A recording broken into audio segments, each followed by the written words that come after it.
was 17 when I went to sea fishing. But we used to go of a weekend. If they were going somewhere, you'd go with them just to do something.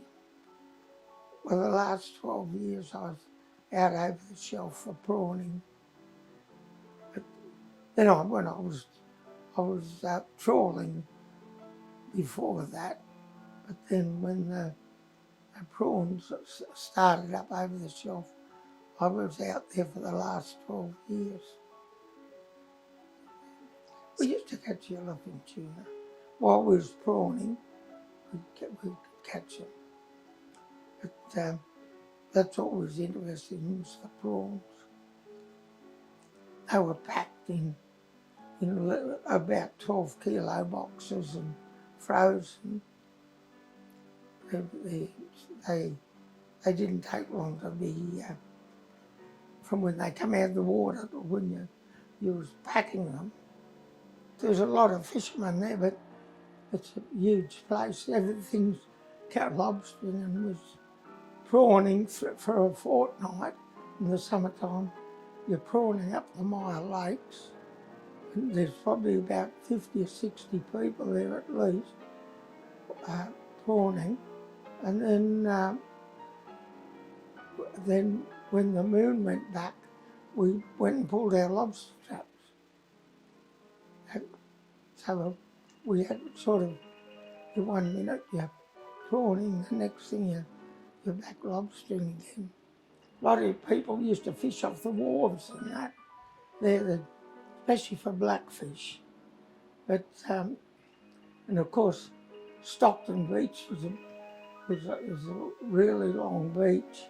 We got a lot of beach fishermen along that. Well, they must have caught fish because there was a lot of people always there. Actually, I think if they went over it, along Stockton Beach, there'd be more people killed with lightning than any other place in Australia. We used to have to catch mullet for lobster bait, mainly for lobster bait. Everybody, had to do it at the same time. You had to open them up and gut them and then salt them in big tanks and then hang them out to dry. And they'd last, when they're dried properly, they'd last a couple of years. You know, they didn't go rotten in the trap like fresh stuff does. Oh, we used to catch a lot of lobsters. And, you're talking about thousands of them a day, But they were the same, they were caught out. And they're still caught out, I think. Well, what's left now, we didn't have to worry about females and all that, but now you can only take a male lobster. And then I think you've got to pay for every one you take, I think it's about $5 now. You have to pay the fisheries department. Tagged, they've got to be tagged, and then but for these tags, they cost you about $5, and if you buy, say 5,000 tags, and you only use 1,000, that's the end of them. Once that year goes, you don't get any money back off them. For tags you don't use. Those days we worked, when you had to go to work, sometimes you'd go at midnight, but you work virtually every day you could possibly work because you wasn't getting the price of the fishing that you're getting now. You had to produce a lot of stuff to get anything out of them. Well, I've only got the Kingiona, and I'm growing them because they like growing here, So we can get a lot of orchids here. They really grow. but they never flower. So this area here is, if you put tropical orchids here, they'd grow but not flower. So that's why I've gone back to the Kingianum. I'd probably have about 80 different sorts of Kingianum, but these are all what I've got I've got no hybrids.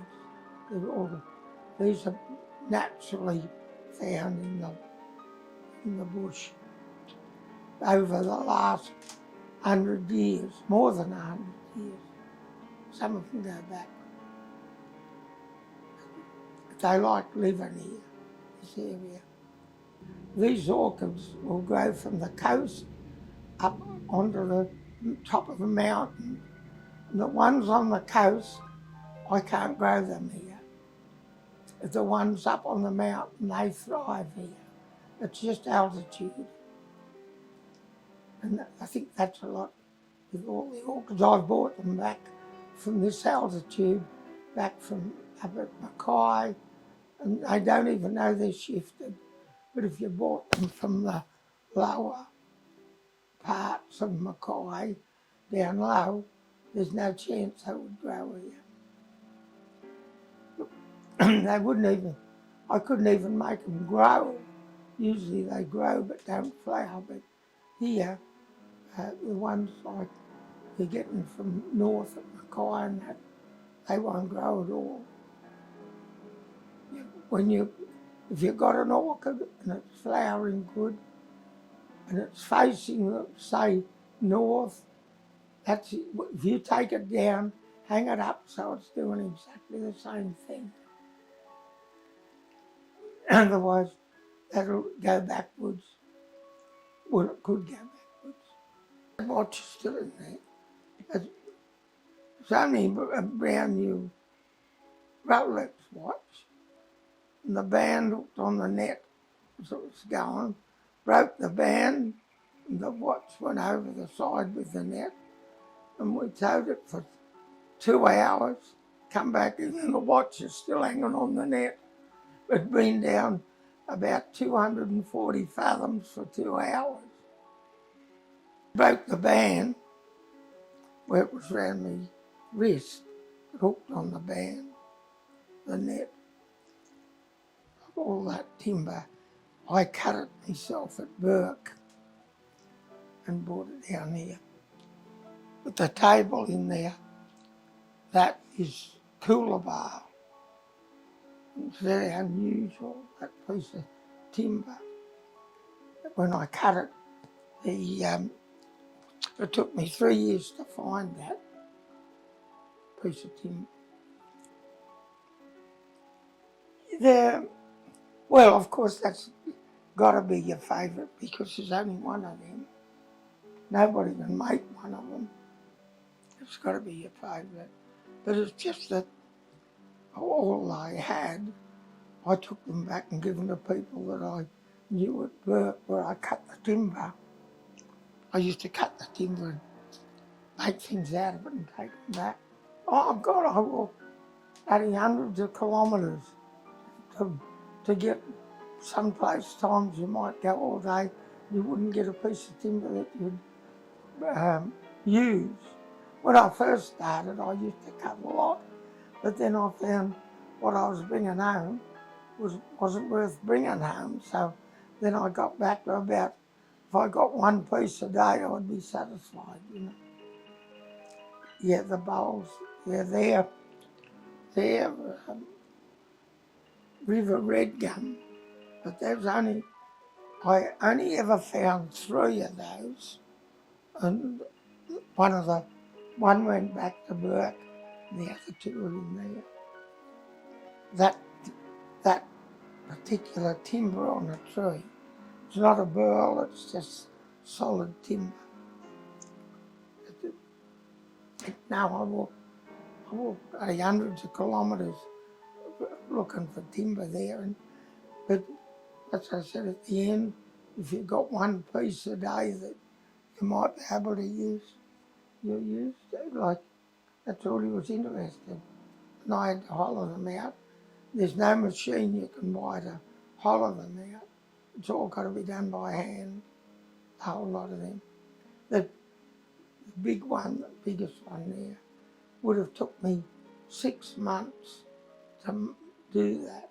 But you could only work on it for an hour and then you pick it up in a couple of days' time and you put another hour in on it, you know, to cut it down. They're really, that timber, that of all the walking and that I did, looking at things, there was only 3 I ever found. Yeah, it started to build it in 72, I'm sure. And then it became a full-time job. Well, the timber from the boat come from Alan Taylor's mill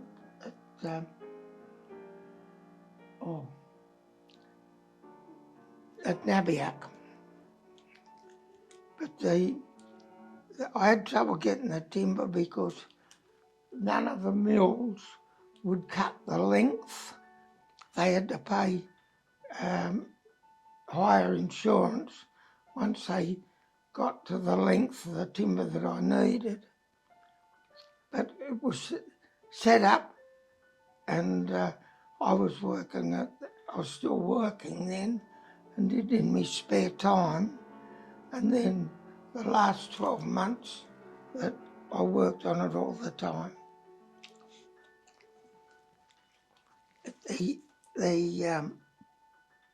The boat was 60 feet long and 22 feet wide, and it was drew 9 feet of water to float it. The timber was nearly all blue gum, and the deck was iron bark. To move it, there was 42 tonne of timber.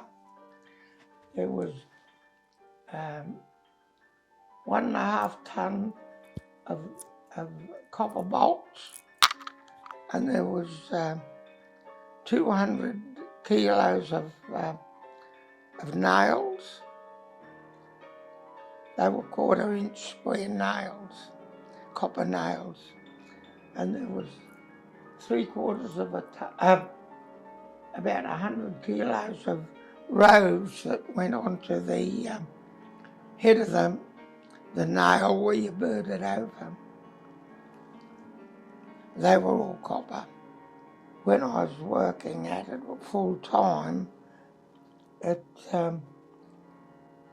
made a lot of difference. The mob who shifted it, they had to bring these big, the machinery there. I think it then was about $5,000 to move it. And they took it down to Little Beach and put it in the water. Yeah, they had cranes and trucks, and it was they had trouble getting it through power lines because the bow of the boat was 12 feet out of water when it, out of water. So by the time it'd be going on, it'd be about 16 feet, 17 feet out of the, plus the truck, it made it pretty high. We had to take the wheelhouse off the boat to get it down there. It was too high for the power line, so when they got it down to Little Beach, they lifted it back on again with the crane. That's a photo of your mother christening the boat. Once it got in the water, we put the engine in it, and of course the fuel tanks are in there, but we had to make it as light as we could because there was just the timber alone, there was 42 tonne in it, the timber, so we they had to keep the weight down so you couldn't put the engine in and things like that until you had it in the water, you know. It's just too much weight. But it's for the mob that was moving it. It took 2 years to actually build it. I'd say just building it it'd take you 18 months full time to build a boat like that. That's with a couple of fellas helping you too, you know. Actually, on that photo there, we had 10 tonne of prawns frozen in boxes to unload there at that photo. That's what 10 tonnes, yeah, that's how far it went down. I made the nets and all that gear when I had time. I just made them. Well, the nets, I sewed them. I think I could make them in the night time and that, sew them together. But I done all the nets. Billy Woods done the board, made the boards for that too.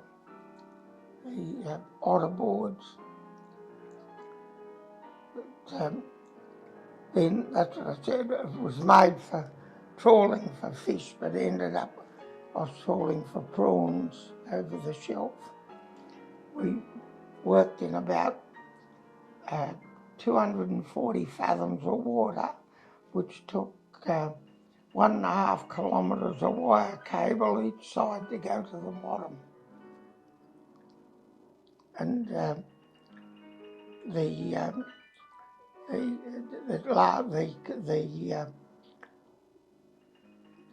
you're out there, you only towed for a very short time, for about an hour and a half or 2 hours, because of you not being able to see the school of prawns. It ended up quite good, actually. The boat was quite good. But I worked over the shelf there for prawns. The last 12 years I worked there. I was there, only prawning. We could freeze.